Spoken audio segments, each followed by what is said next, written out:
Hello friends, I hope you are all doing good. तो जैसा कि आपको पता है, आपके प्री के एग्ज़ाम क्लोज आ रहे हैं और उसमें जितने भी पास में करंट अफेयर्स रहे उसकी कैटेगराइजेशन के थ्रू रिवीजन करना एक बेस्ट ऑप्शन है मैक्सिमम कैंडिडेट्स के लिए। तो वही हम यहाँ पर चीज़ करेंगे, प्री को फोकस में रखकर।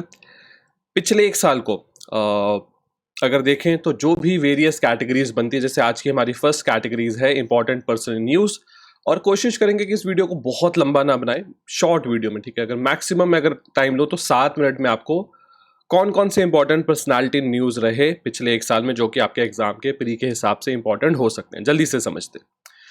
ठीक है, इंडियन रीजन के अजय बंगा को चूज किया गया था वर्ल्ड बैंक का प्रेसिडेंट। उससे पहले आपको पता होना चाहिए मास्टर कार्ड जैसी कंपनी को भी ये हैंडल कर चुके हैं। वर्ल्ड बैंक जो कि बनाया गया था 1944 में, हेडक्वार्टर्स है वॉशिंगटन डीसी में। बहुत सारी important financial reports world bank के द्वारा आप लोग रेगुलरली देखते रहते हो, ठीक है।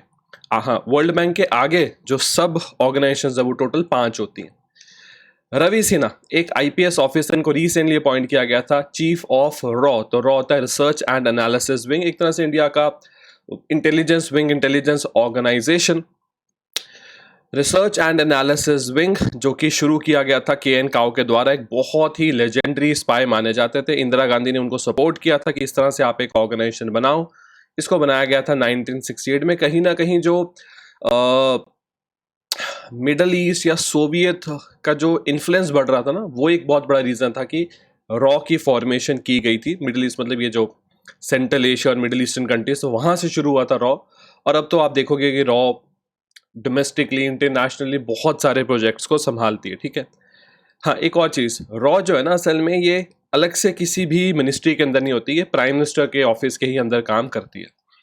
Grand cross of legion of honour, ये अवार्ड असल में दिया गया था प्राइम मिनिस्टर नरेंद्र मोदी को। Highest honour of the country of France, तो फ्रांस का हाईएस्ट ऑनर है ये। प्राइम मिनिस्टर नरेंद्र मोदी को बहुत सारे कंट्रीज ने अपने हाईएस्ट ऑनर्स दिए, रिसेंटली दिया था फ्रांस ने, ठीक है। आप साथ में जानते हैं इमैनुअल मैक्रोन फ्रांस के president. Legion of the honour France का हाईएस्ट ऑनर 1804 से ये चल रहा है। और हाँ, first Indian prime minister Narendra Modi जिनको ये ऑनर असल में दिया गया। इंडिया के और किसी प्राइम मिनिस्टर को अब तक ये ऑनर नहीं मिला था। इंडिया और फ्रांस के रिलेशन वैसे भी बहुत ज़्यादा अच्छे हो रहे हैं, क्योंकि फ्रांस को लग रहा है कि यूएस या बाकी वेस्टर्न कंट्रीज उसको वो रिस्पेक्ट नहीं दे रही, तो वो और ऑप्शंस ढूंढ रहे हैं। चाइना के साथ भी वो एक ऑप्शन ढूंढना चाहते हैं, पर इंडिया उनको एक अच्छा पार्टनर यहाँ पर दिख रहा है। नोबेल प्राइजेस जान लेते हैं, तो वैसे तो आपको ना इस पिक्चर से सब कुछ समझ में लग जाता है। मेडिसिन या इसको फिजियोलॉजी भी बोलते हैं, ये मिला था, इनके नाम थे कैटलिन करियोका और ध्रुव विसेमन, ठीक है। किस चीज़ के लिए मिला था? For mRNA। तो इनकी रिसर्च जो थी ना, वो mRNA को लेकर थी, जिसका इस्तेमाल कोविड-19 के वैक्सीन बनाने के दौरान भी किया गया था। एम.एस. स्वामीनाथन जी, आपको पता है फादर ऑफ ग्रीन रेवोल्यूशन की तरह इनको जाना जाता था। तो रिसेंटली एम.एस. स्वामीनाथन जी पास्ड अवे। जो ग्रीन रेवोल्यूशन था वो 1960s में हमारी कंट्री में लेकर आए थे, इसको हरित क्रांति भी बोलते थे। इसके थ्रू हमने अपनी कंट्री में जो फूड ग्रेन है उसकी प्रोडक्शन काफ़ी हद तक बढ़ाई।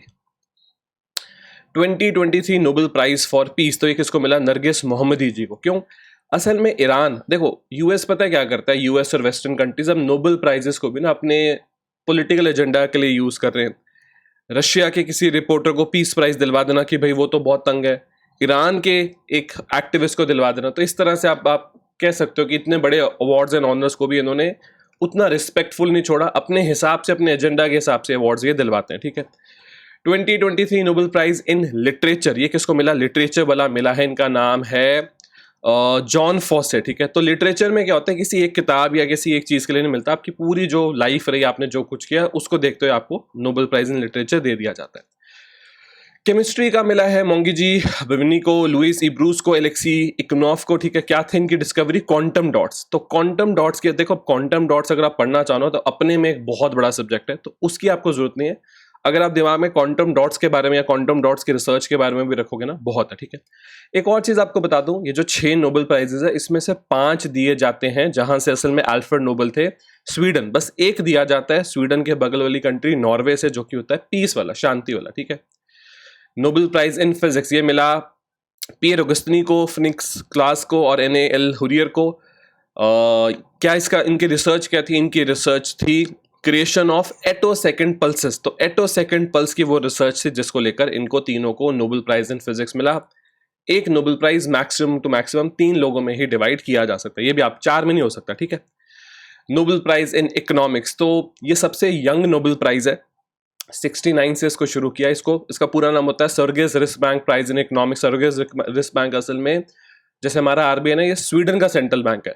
ये मिला है क्लॉडिया गोल्डिन को। क्यों? इनकी रिसर्च क्या थी? इनकी रिसर्च थी women participation in labour market outcomes, ये असल में इनकी रिसर्च थी। सैम मानेकशॉ, जैसा आपको पता है रिसेंट इन पे एक मूवी भी आई थी, इंडिया के पहले फील्ड मार्शल। असल में ना जो भी आप आर्मी चीफ, एयरफोर्स चीफ या नेवी चीफ देखते हो, वो एक 4 स्टार रैंक ऑफिसर होता है। फील्ड मार्शल एक 5 स्टार रैंक ऑफिसर होता है। पर ऐसा नहीं कह सकते कि इस फील्ड मार्शल जो कहेगा वो फाइनल होगा। ये एक ऑनररी पोजीशन होती है कि आपने कंट्री को सर्व किया, अब आपको एक ऑनर दिया जा रहा है, आप सारी लाइफ यूनिफॉर्म पहनो, पर अब आपको ऑपरेशनली रोज ऑफिस आने की जरूरत नहीं है, रोज आपको ड्यूटी पे आने की जरूरत नहीं है, ठीक है। तो सैम मानेकशॉ के बारे में बहुत सारी चीजें, इनका जन्म अमृतसर में हुआ था, एक पारसी फैमिली से बिलोंग करते थे। इनको ऑप्शन मिला था कि पाकिस्तानी आर्मी को भी ज्वाइन करने का, इनको जो मोहम्मद अली जिन्ना थे उन्होंने ऑप्शन दिया था, पर ये इंडियन आर्मी में रहे। 1971 की जो वॉर थी वो एक ऐसी वॉर थी जिसको बहुत अच्छे से इन्होंने डिजाइन किया और इंडिया को जितवाया भी।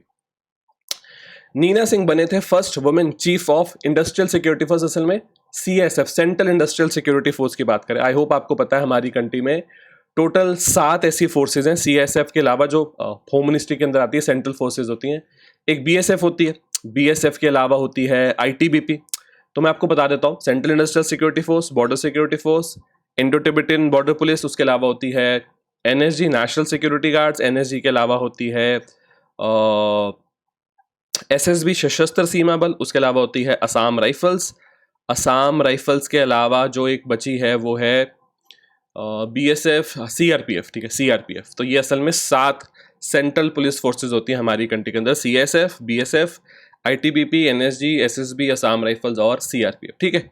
ठीक है, तो पहली बार central industrial security force, recently यही वो ऑर्गेनाइजेशन है जिसको पार्लियामेंट सिक्योरिटी की रिस्पॉन्सिबिलिटी भी दे दी गई। पहले दिल्ली पुलिस के पास थी, अब इनके पास आ चुकी है। पिछले साल दिसंबर में असल में ऐसा एक इवेंट हुआ था, कुछ लोग पार्लियामेंट में और नई वाली पार्लियामेंट के सीधे फ्लोर पे चले गए थे। वहां जाके उन्होंने एक कलर कैनन सी भी उन्होंने लॉन्च कर दी थी, जिसके बाद दिल्ली पुलिस की सिक्योरिटी पे काफी सवाल उठाए गए और CISF को अब रिसेंटली ये सिक्योरिटी दे दी गई, ठीक है।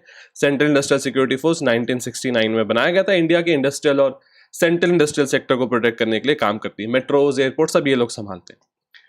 लास्ट में हम लोग जल्दी से देख लेते हैं रिसेंटली जो भारत रत्न अवार्ड दिए गए Karpoori Thakur, former chief minister of Bihar. Lal Krishna Advani पहले डिप्टी प्राइम मिनिस्टर रह चुके हैं, बीजेपी के एक बहुत बड़े नेता हैं। Narasimha Rao ji former prime minister. Chaudhary Charan Singh ji former prime minister. MS Swaminathan ji father of green revolution. तो वैसे तो एक साल में मैक्सिमम 3 लोगों को दिया जाता है भारत रत्न, इस बार 5 लोगों को दिया गया और अभी भी साल खत्म नहीं हुआ, अभी और भी अनाउंस हो सकते हैं, ठीक है। तो 5 लोगों को, और ये कहीं ना कहीं इलेक्शन की वजह से भी थोड़ा ऐसा हुआ, तो 5 लोगों को इस साल भारत रत्न अवार्ड दिया गया, ठीक है। ठीक है स्टूडेंट्स, के साथ आई होप मैंने काफ़ी ब्रीफ में, पर मैंने कोशिश की इंपॉर्टेंट चीज़ें सारी इंक्लूड करूं।